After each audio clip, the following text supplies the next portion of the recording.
السلام عليكم. مرحبا بكم معنا في فيديو جديد.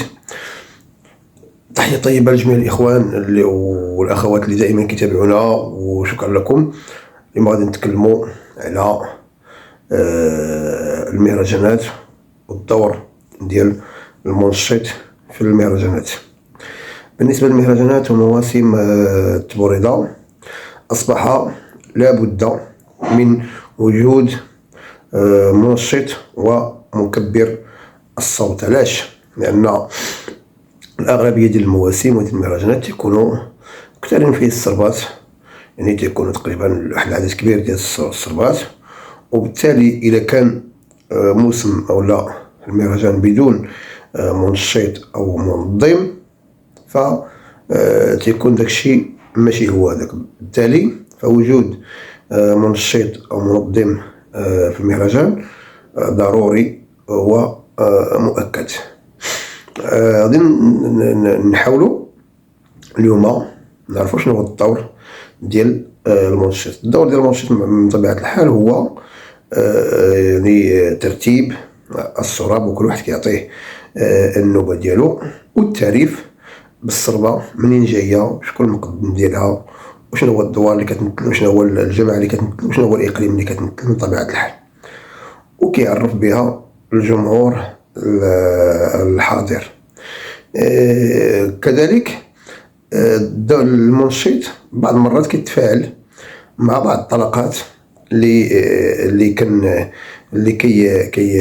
كيسمعهم، لأن بعض المرات كتكون واحد الطلقة اللي هي طلقة مزيانة أو لا ماصة كما كنقولوا، كيتفاعل معها المنشط. كاينين بعض الخيالة اللي تيقولوا، ماشي كلهم، لكن بعض اللي تيقول راه كيشجع صربة معينة على صربة معينة. أكيد أنه كاينين ممكن يكونوا هذوك اللي تيميلوا لصربة معينة، ولكن أنا كنتكلم على راسي. أنا واخا تكون مثلا، واخا يكون مثلا الباردي أو المقدم أو لا صاحبي وكنعرفو أو لا مثل، ولكن إلا كنحاول أنني نشجع كل شيء، ولكن ملي كتكون شي ماسة زايدة أو لا شي طلقة زايدة، من طبيعة الحال كتفاعل معها. أنا من الناس اللي بصراحة نحاول نشجع نشجع السربة ولو يخص البارود، حيت كنآمن باللي البارود غير سخرة، يعني يقدر يكون مسخر، يقدر ما يكونش. فبالتالي يقدر يكون المقدم في النهار ويقدر ما يكونش، بالتالي البارود غير سخرة الله. ولكن حتى ذاك المقدم اللي كيختار ليه البارود او لا، يعني خص البارود او لا ما قادش البارود، عادي خصنا نشجعوه باش يعني يحاول يعطي كل ما عنده. انا كنأكد لكم باللي حتى شي مقدم ولا حتى شي صربة ما كتبغيش تخص البارود، ولكن بعض المرات فوق طاقتك لا تلام. يعني بعض المرات كتكون مكحلة هكذا، كتكون يعني كتكون بزاف ديال الحوايج، بالتالي فممكن يخسر البارود. ذاك المقدم لما يخسر البارود هو اصلا ما بغاش يخسر البارود، تيكون بعض المرات كاعية للركابة اللي راكبين معاه، وكتزيد مثلا تحطموا، فكيبقى فيه الحال من طبيعة الحال. على غرار انه بعض المرات كاينين شي وحدين كيقول لي هو اللي مخسرها اللي من ما تصنتيش العلام، ما هادي هذيك ماشي الدور ديالنا. حنا الدور ديالنا هما المنشطين كما تنقولوا، كنعرفوا بالصربة الجمهور الكريم منين جات، شكون المقدم ديالها، شنو هو الدوار اللي كتمثل، شنو هو الإقليم أو العمالة المنتبعة، شنو هي الجماعة المنتبعة. هذا هو الدور ديالنا، مع تشجيع الجمهور الحاضر على أنهم يصفقوا على البردية. فأقل حاجة ممكن يديرها الجمهور اللي يكون حاضر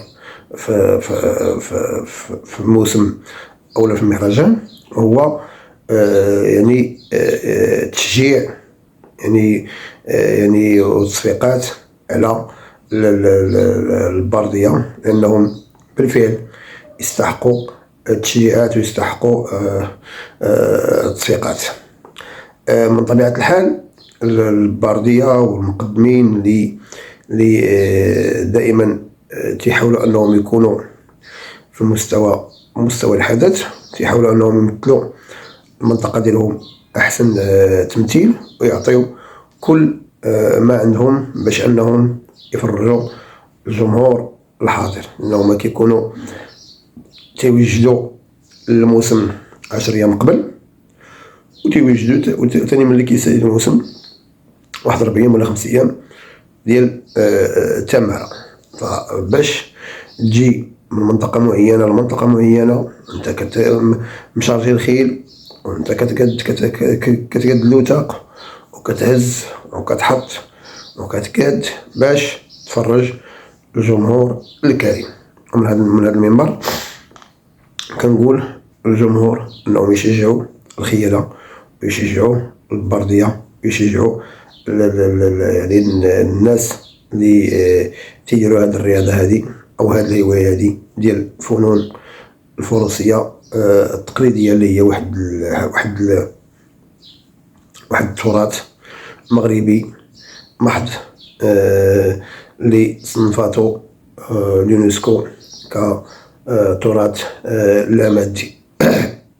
من خلالكم كنوجه تحية لجميع البردية ديال إقليم الزلال بصفة خاصة، ديال جهة بن من الخيفرة بصفة أخرى، وديال المغرب كامل، ديال البردية ديال كل المدن المغربية من طنجة للقويرة بصفة عامة. وكنوجه لهم تحية كبيرة جدا، وكنقول لهم راكم دائما كتمثلوا وكتشرفوا المناطق ديالكم أحسن تشريف. وكما كنقولوا دائما الجمهور انهم نقول لهم فضلا وليس امرا، نحاولوا نشجعوا هاد الناس، لانهم كيحاولوا يعطيو كل ما عندهم باش يفرجوكم من طبيعة الحال. وكنتمناو التوفيق لجميع البردية في هاد التراث هذا، لانهم تيبذلوا مجهودات كبيره باش يفرجوا الجمهور الحاضر. كنتمناو لهم التوفيق، وكنتمناو لهم يكونوا دائما في مستوى الحدث، يكونوا كيعطيو كل ما عندهم باش يعطيو واحد الطلقه موحده، واحد الطلقه رائعه.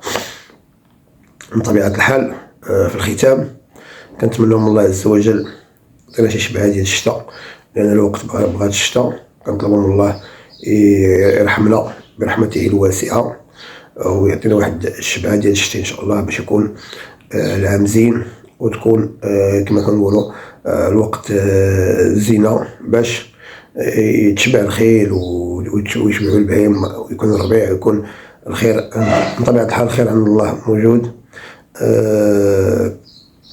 تحيه لكم اولا كل البردية وكل الخيالة وكل العمارة وكل الناس محبي الخيل والتبوريضة. نتمنى من الله عز وجل نتلاقاو في شي فرصة جيدة، بشي مهرجان أو بشي موسم. وأنا كمنشط كنقول الخيالة والبردية أن كلكم بحال، لا أفضل صربة معينة على صربة، وإنما لما كتكون واحد القرصة أو واحد الماصة أو واحد الطلقة موحدة، كنحاولوا نتفاعلوا معها من طبيعة الحال، وكنحاولوا أننا نشجعوا المقدمين اللي تيكون بعض المرات ما كيسعفهمش الحظ في البارود.